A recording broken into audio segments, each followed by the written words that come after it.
Oui, la modernité est une ère close. C'est une réalité qu'on a beaucoup de mal à admettre parce que, évidemment, c'est quelque chose dont il est très dur de se remettre, mais ça fait 30 ou 40 ans qu'on parle de postmodernité, voire d'époque contemporaine qui serait encore même la postmodernité, pour définir rapidement, c'est-à-dire l'idée d'une émancipation collective de l'humanité par la raison, en considérant l'homme au centre de la création et une prise de possession du monde par cet homme rationnel. Cette hypothèse-là est une hypothèse levée auquel on ne croit plus, si ce n'est de manière fantomatique. Il y a une persistance fantôme de l'ère moderne. Et ce livre était aussi une manière pour moi d'aller au bout de ce constat,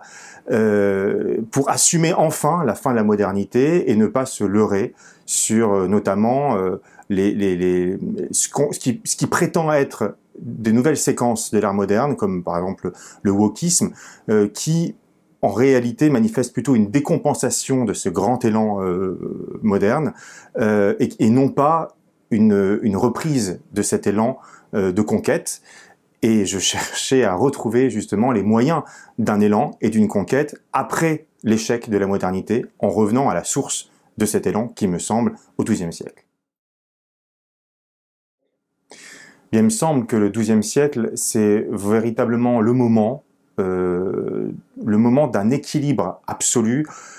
et d'un équilibre crucifiant entre les différentes réalités humaines et divines, et que c'est ce point de vue-là qui est le plus haut, qui a la latitude la plus large et qui nous permet de viser le plus haut, et dont est parti ce merveilleux élan de déploiement des arts européens. Et donc il faudrait retrouver cet équilibre qui est l'équilibre le plus crucifiant et qui met au centre de la création non pas l'homme mais l'homme-dieu, l'homme-dieu auquel on va identifier l'humanité pour qu'elle se transcende.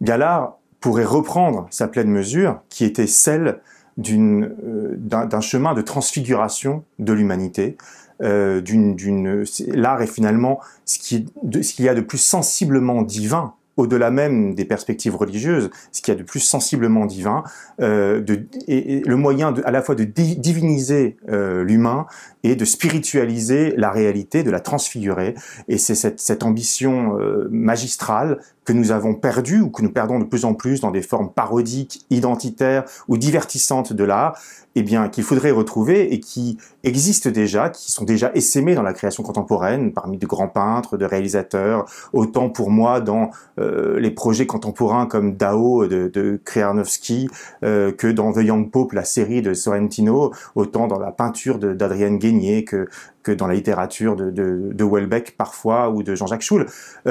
Donc cet art-là, cette possibilité de retrouver la transfiguration me semble déjà présente. Il faut juste l'activer, l'assumer complètement et redéfinir l'horizon